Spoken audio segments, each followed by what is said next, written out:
하나님의 정의와 공의가 이 땅에 너무나도 필요한 시대입니다.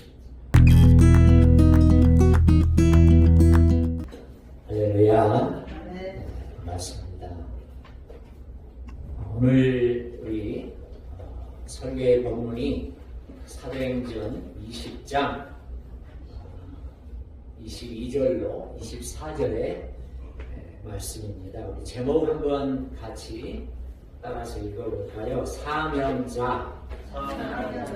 헬라어로는 디아코노스. 어렵죠? 따라서 해보세요. 디아코노스. 사명자 뜻을 가지고 있는데요. 오늘 말씀에 우리가 배경을 좀 알아야 되겠지요. 그 앞장인 사도행전 19장으로 가보면 사도 바울의 제3차 전도여행, 또 선교여행이라고 할 수 있는데 그 부분이 나옵니다. 근데 이 3차 선교여행의 핵심 장소가 어디냐면 에베소라고 하는 지역입니다. 이 에베소라고 하는 곳은 오늘날의 투르케이, 즉 터키, 예전에는 이제 터키라고 했습니다만은 그 터키라고 하는 나라에 있는 도시입니다. 이 에베소에서 사도 바울이 2년 3개월, 최소 2년 3개월 이상 이제 복음을 전했습니다. 그리고 이제 오늘 본문을 미루어서 짐작해 보건대 그 에베소 지역에 여러 교회들이 있었고, 물론 에베소 교회라고 단수형을 쓰고는 있지만 당시에는 가정들이 또 다 이렇게 교회로 모였기 때문에 여러 군데 교회들이 있었을 것이다 이렇게 추측이 됩니다. 그리고 교회만 세워진 것이 아니고 그 교회의 성도들을 영적으로 지도하고 양육하고 또 이렇게 케어할 수 있는 장로들을 세웠다. 오늘 우리 사도행전 20장에 보면 장로라고도 하고 또 뒤에 봐보면 감독이라고도 합니다. 그래서 오늘날 우리가 생각하는 장로의 개념으로만 볼 것은 아니고 어쨌든 에베소에 있는 여러 교회들의 영적인 리더들을 이제 사도 바울이 다 세운 상태였다 하는 것이죠. 근데 에베소에서만 뭐 사도 바울이 순교할 때까지 죽을 때까지 사역을 한 것이 아니고 더 많은 사역을 또 감당을 해야 됐기 때문에 지역들을 옮겨 다니는 상황인데요. 오늘 이제 이 본문에 들어가면서 오늘날 그리스라고 하는 빌립보에서 오늘날 터키라고 하는 나라에 있는 드로아라고 하는 곳까지 바울이 배를 타고 가는데 빌립보에서 드로아까지 배로 5일 걸렸다. 그렇게 성경에 기록되어 있고 이 드로아라고 하는 곳에서 밀레도라고 하는 이 지역까지는 배로 이틀이 걸렸다. 그랬습니다. 육로로는 시간이 너무 많이 걸리니까 배로 움직이는데 이 밀레도라고 하는 곳에서 사도 바울은 이제 예루살렘까지 오순절 전에 도착을 해야 되는 그런 상황입니다. 그래서 이 밀레도라고 하는 곳에서 에베소까지 거리가 육로로 한 45km 정도 돼요. 오늘날 같으면 뭐 승용차가 있다 오면 금방 갔다 오겠지만 당시에는 1시간에 4km를 걸은다고 해도 꽤 많은 시간이 왕복으로 소요가 되기 때문에 사람을 보내가지고 에베소에 있는 장로들을 사도 바울이 있는 밀레도까지 오게 합니다. 그리고 그 장로들에게 이제 고별 설교, 마치 마지막 유언과 같은 설교를 하는 본문이 우리가 읽었던 오늘 본문이 됩니다. 자, 사도행전 20장 25절을 한번 보십시다. 우리가 오늘 읽지는 않았지만 여러분 25절에 보시면요. 보라, 내가 여러분 중에 왕래하며 하나님의 나라를 전파하였으나 이제는 여러분이 다 내 얼굴을 다시 보지 못할 줄 아노라 그랬습니다. 실제로 다시 못 봅니다. 왜요? 사도 바울은 로마에까지 가서 복음을 전하고 순교했기 때문에 다시 이 에베소 교회 장로들, 성도들을 보지 못합니다. 그래서 사도행전 20장 그 마지막 부분 절에 가보시면 서로 크게 울면서 목을 껴안고 헤어졌다는 그 내용이 나오게 됩니다. 그러니까 사도 바울이 사람을 보내가지고 에베소에 있는 장로들을 자기가 있는 이 밀레도에까지 급히 예루살렘으로 가야 되는 상황 속에서 불러와서 무언가 당부하고 싶은, 반드시 다시 만날 수 없기 때문에 그들에게 전하고 싶은 메시지가 있었다는 것이죠. 그 메시지가 바로 사도행전 20장 13절 이후에 쭉 기록된 내용인데, 오늘 우리는 20절로 22절로 24절까지 말씀을 보았습니다.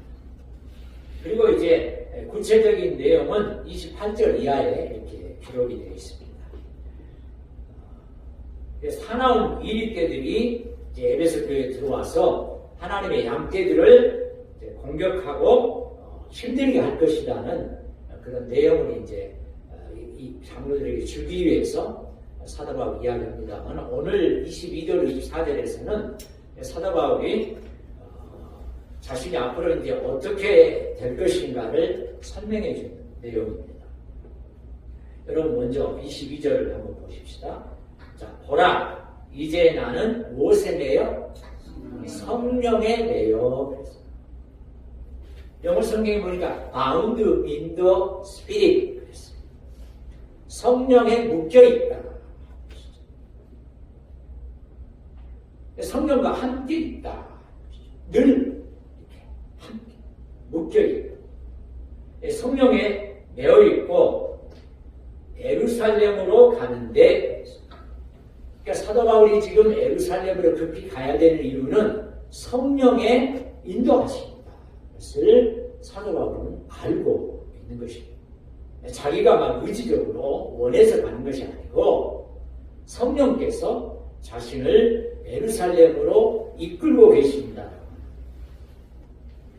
그것을 지금 설명을 해주고 있어요. 그런데 구체적으로는 예루살렘으로 왜 성령께서 나를 이렇게 급히 이끌고 가시는지를 내가 잘 모른다고 이야기합니다. 22절 보세요.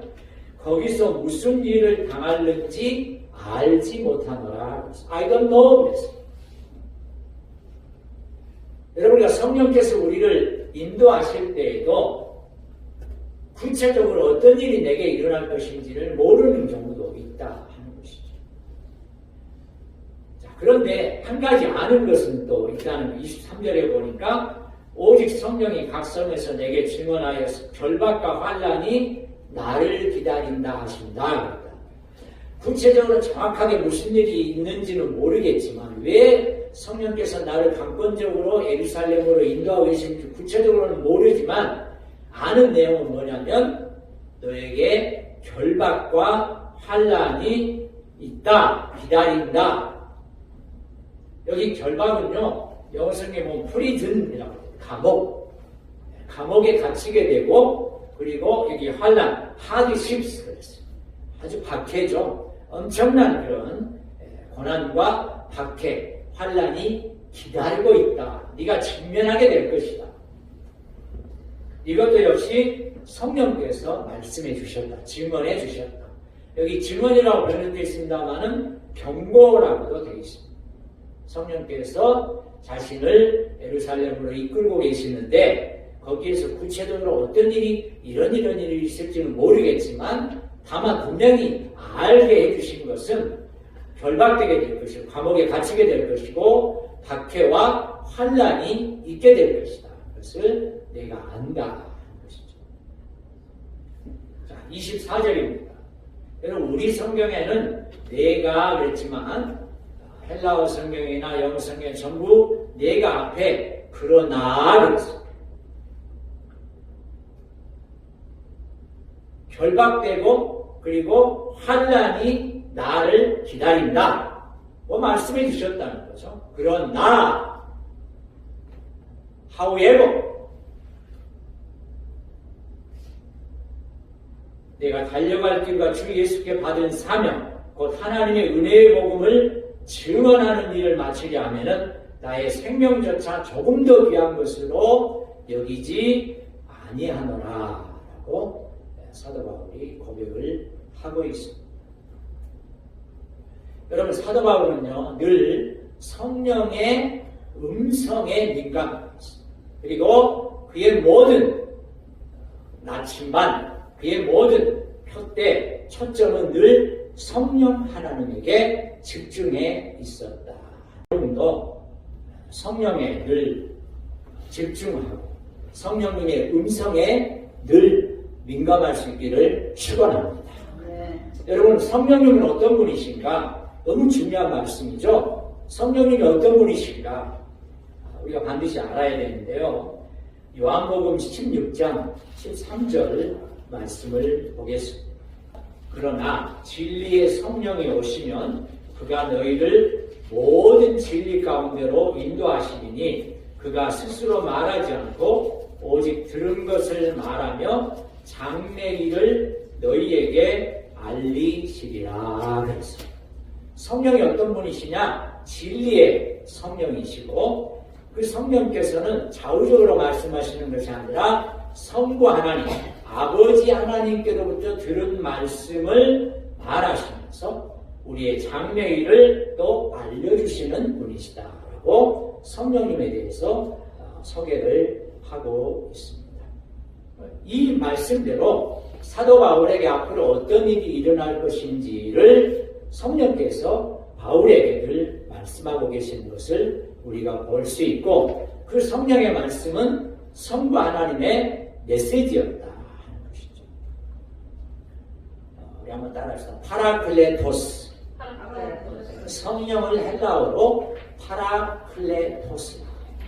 이 파라라고 하는 것은 전치사예요. 위드입니다. 위드. 곁에, 옆에 하는 뜻이고 이 클레토스는 이렇게 도와주다 하는 그런 의미를 말씀하고 있습니다.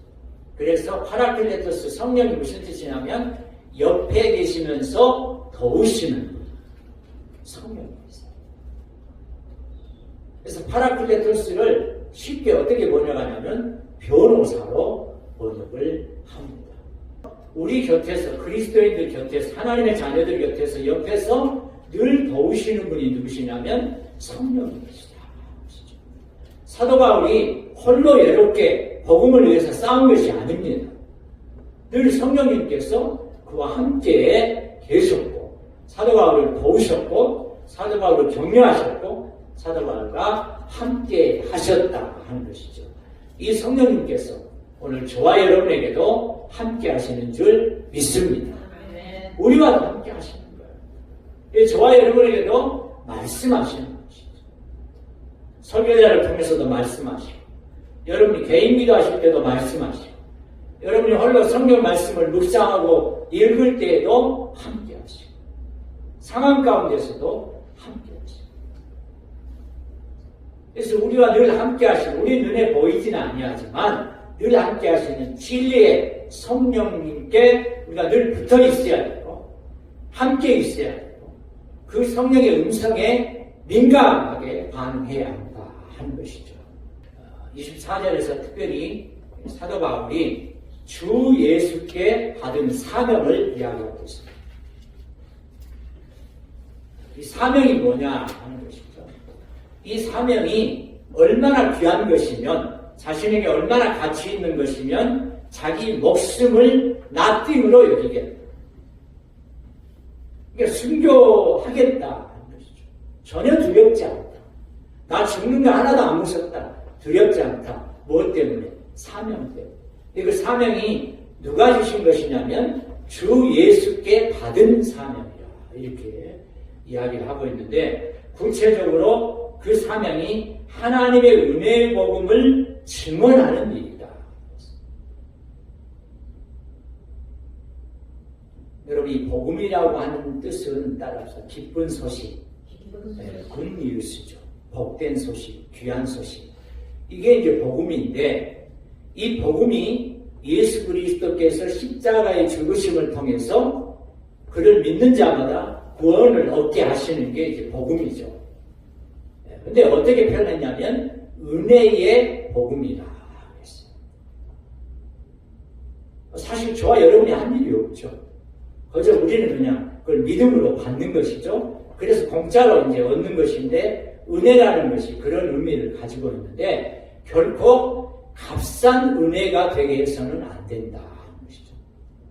보네퍼라고 하는 목사님이 뭐라고 그러냐면 하나님의 은혜를 값싼 은혜로 여겨서는 안 된다. 하나님의 은혜가 값싼 은혜가 되게 해서는 안 된다.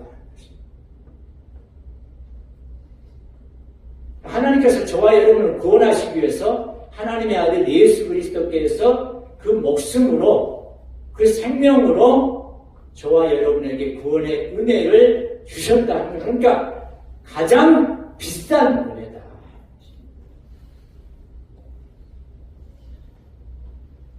여러분 이 사실을 우리가 한 군데 말씀을 찾아보겠습니다. 디모데전서 1장 12절. 제가 디모데전서 1장 12절 이하 특별히 13절 한번 읽어드릴게요. 내가 전에는 비방자요 박해자요 폭행자였으나 도리어 긍휼을 입은 것은 내가 믿지 아니할 때 알지 못하고 행하였습니다. 15절입니다. 죄인 중에 내가 괴수니라. 바울이 어떤 사람입니까? 예수님을 믿기 전에는 예수 믿는 사람들을 박해하고 비방하고 핍박했던 사람이고 오직하면 죄인 중에 괴수라고 본인을 그렇게 이야기를 하고 있습니다. 죄인 중에 괴수와 같은 바울도 하나님의 은혜로 구원을 얻게 되었다 하는 것이죠. 그게 은혜라는 거죠. 도저히 구원받을 자격이 없는데 하나님께서 구원해 주셨다. 그래서 은혜의 복음이다. 바울은 그 가장 큰 은혜를 입은 사람이기 때문에 내가 이 은혜의 복음을 증언하는 일을 마치려 하면은 내 목숨을 조금 더 귀한 것으로 여기지 아니하노라 이렇게 이야기를 하고 있는 것입니다. 우리는 이 복음에 대해서 어떤 마음을 가지고 있습니까? 1800년대 미국의 복음주의 설교자였던 D.L. 무디 목사님께서 이런 이야기를 하셨습니다. 그토록 많은 하나님의 자녀들이 벙어리라는 사실은 매우 슬픈 일이다. 교회는 그러한 자들로 가득 차 있다. 그들은 정치나 예술이나 과학이나 유행 같은 것에 관해서는 곧잘 이야기하지만 하나님의 아들에 대해서는 벙어리다. 실제 우리들 모습 같아요. 교회에 모이면 애들이 와서 요즘에 뭐 사? 뭐가 요즘에 좋아? 요즘에는 뭐 볼만한 게 있어? 어디 가면 좋아? 이런 것에 대해서는 자주 이야기를 하지만 하나님의 아들에 대해서 이 복음에 대해서는 벙어리다 하는 것이죠. 오늘 나는 얼마나 이 복음을 다른 이들에게 전하고 있는가 하는 것이죠. 우리가 전도를 좀 이렇게 좀 부담을 갖는 저도 이제 목사로서 새생명 축제라든지 전도 축제 많이 해마다 이렇게 진행을 하고 또 인도에 있습니다만은 참 중직자들부터 시작해서 교인들이 굉장히 이 부담을 많이 가져요. 그 이유 중에 하나는 전도 대상자 뒤에 있는 이 사탄의 세력을 우리는 늘 거기에 이제 이렇게 좀 부담을 느끼는데 사실은 내 뒤에 계시는 하나님의 세력을 잘 못 본다. 전도 대상자의 뒤에 있는 그 사단의 세력보다 훨씬 크고 강한 하나님의 세력이 내 뒤에 있다는 것을 우리가 늘 기억을 하고 전도할 때 담대해야 된다 하는 것이죠. 이 사도 바울은 디모데후서 4장 2절에서 너는 말씀을 전파하라. 때를 얻든지 못 얻든지 항상 힘쓰라. 그래서 내가 지금까지 몇 사람이나 전도했나? 또 그 전도한 사람들이 얼마나 정착해서 신앙생활을 잘하고 있나? 제가 이제 군 생활을요, 미군 부대, 부산에 있는 하야리아 부대에서 근무를 했는데요. 논산에서부터 카투사로 이렇게 이제 저희들이 시험 보고 들어가가지고 4명이 부산에 이렇게 내려가게 됐는데, 그 중에 이제 3명은 저랑 같은 부대고 다른 한 친구는 다른 중대에 이렇게 됐습니다.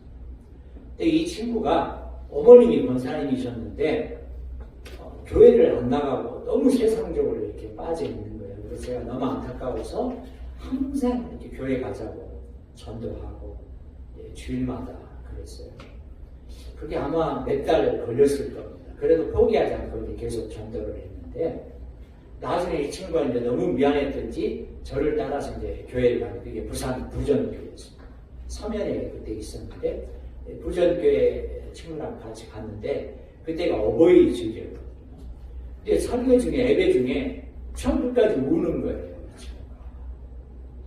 아마 자기 이제 어머님 권사님 어머니께서 자기 위해서 얼마나 기도하셨는지를 그 어버이주일 설교를 통해서 아마 깨닫으신가 성령께서 만져주신 것이죠.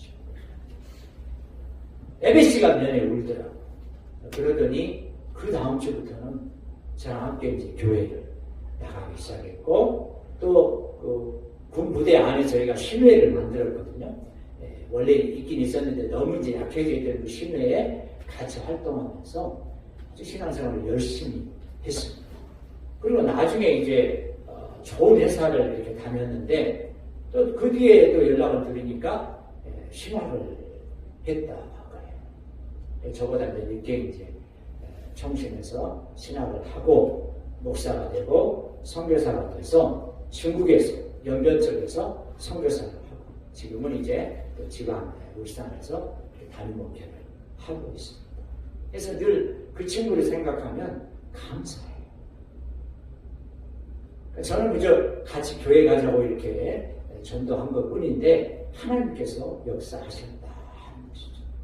그래서 우리가 늘 이 영원권 사도 바울과 같은 그런 복음의 빚진 자, 은혜의 복음을 전한 일을 마치려면은 내 생명을 조금 더 귀한 것으로 여기지 않겠다라고 하는 그 사명자 의식이 우리에게 있어야 된다는 디아코노스라는 게 디아코니아와 관련이 있어요. 교회에서 집사할 때 그 집사가 바로 디아코노스에서 나온 단어이거든요.